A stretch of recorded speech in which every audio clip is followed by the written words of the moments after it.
What's up, everybody? This is Dan, aka Tad Zero. Today's going to be my review of Assassin's Creed Revelations. This game is great. First off, I just beat it last night. All right, so here's just me doing some free running and pickpocketing. This is Ezio, by the way, in Constantinople, which the game takes place in. A little bit of story behind it's not a spoiler or anything, but the game pretty much takes place inside the Animus the entire time. What happens at the conclusion of Brotherhood? Desmond Miles is left in a coma, trapped inside the Animus in order to sustain him. And the only way for him to get out of this coma is to defragment his mind. He has to complete the stories of Altair and Ezio in order for his mind to differentiate who is who, and then he can finally come out of the coma. So most of the game takes place in Constantinople as Ezio, but a lot of the game you play as Altair as well. Okay, so this is just showing some free running mechanics. You notice the claw, that's a new thing. It helps you climb faster. Right here is the parachute, which is a new aspect, which is really cool. Makes you fly farther distances and have more control in the air and safe fall and all that good stuff. So you can also bribe heralds like before. This time the law is not so worried about you. It's the Templars. The game has a new aspect. If you notice, I just called assassins there. That's still left over from Brotherhood. But it has a new thing where you have to control different territories of Constantinople. And once you control them, they can be contested by Templars depending on how high their influence is there.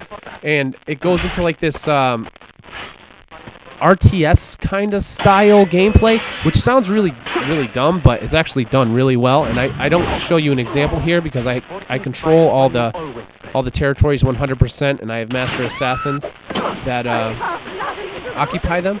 But it's really good. And as you just saw, there's bombs in this game, which I'll go over in a minute, which is really cool. You get to make your own custom bombs. You can have destructive bombs, tactical bombs, or distracting bombs.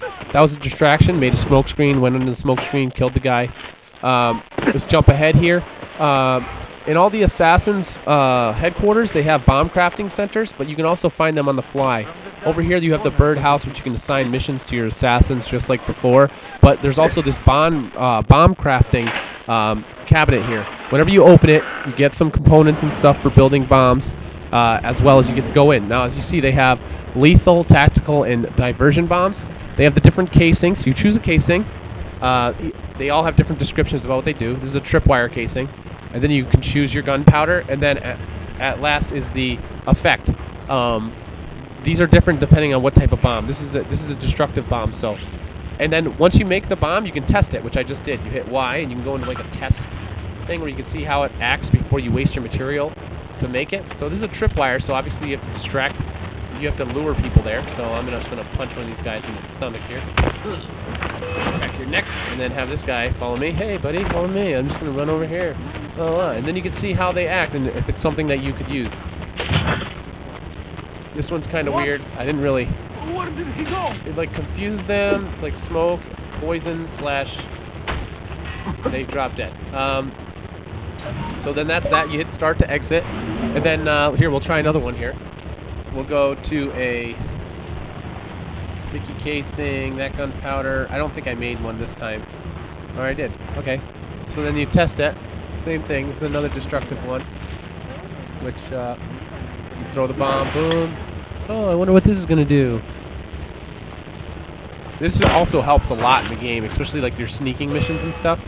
That just straight up is an explosion killing them. And then, last but not least, I'll show you like a diversion bomb. Let's go over to diversion. Okay. Regular capsule. This one will do money. I don't make one this time, but I'll make one the next time because I messed up and hit the wrong button. But what this bomb does is it pretty much explodes into a ton of money.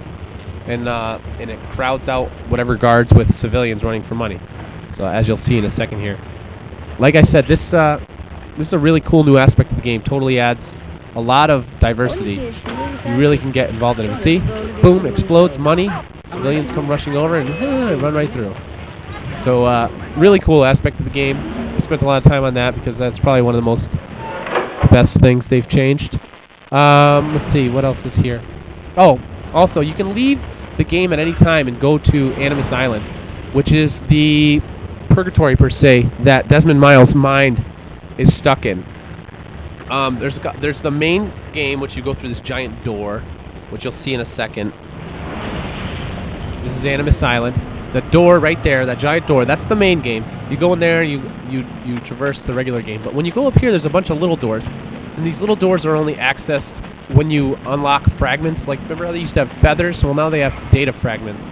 And then once you unlock it, I think it's 5, 10, 15, 20, 25, 30, 35, 40, or whatever. But they have up to 100 fragments. But once you go in those doors, it actually gives you a little bit about Desmond Miles' past, like when he was a child. And that's kind of the Easter egg of this game. You want to get all that data, which I haven't done. But it kind of lets you know, like, where he's from and you know, what his life was like. Now we'll go over the multiplayer. Multiplayer is just as good as the previous Assassin's Creed, but better. They made it so you can be a lot more sneaky. Okay, so this is just jumping right to a matchmaking screen. It's going to load up a game with 8 people. You're going to choose your character model, and then the game starts. And I definitely didn't do a full game. The full game's almost 15 minutes, but I did the last minute because I didn't suck so super bad like I did in the beginning. But once everybody joins, you choose your character model, like I said. The way the multiplayer works is I'll try and break it down as quickly as possible.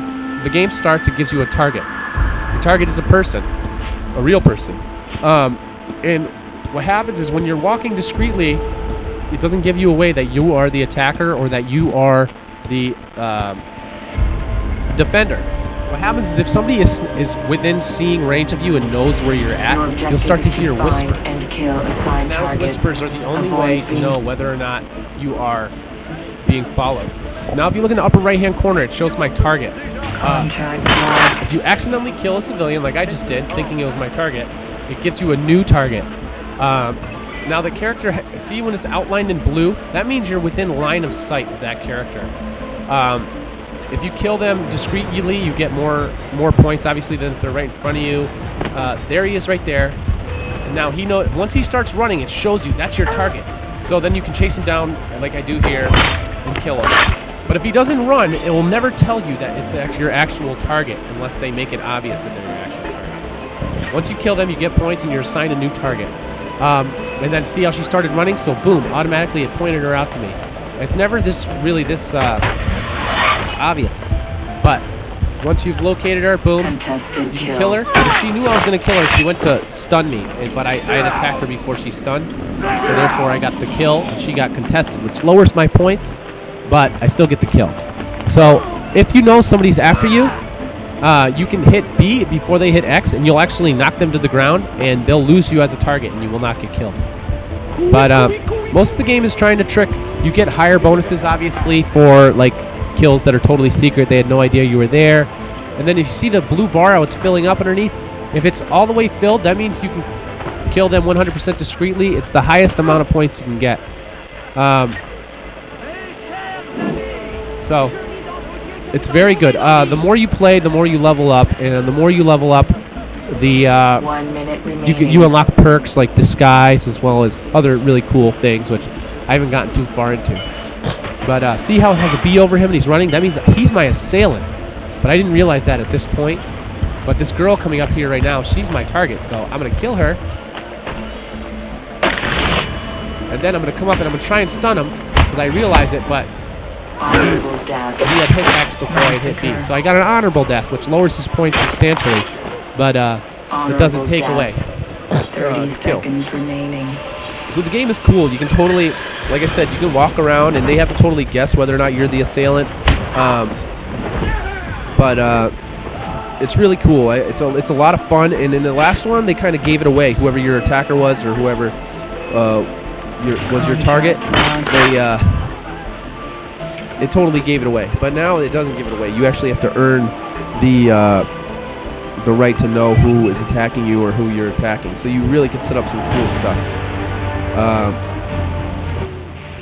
But there you go. That was the end of the game. I did horrendous, but whatever.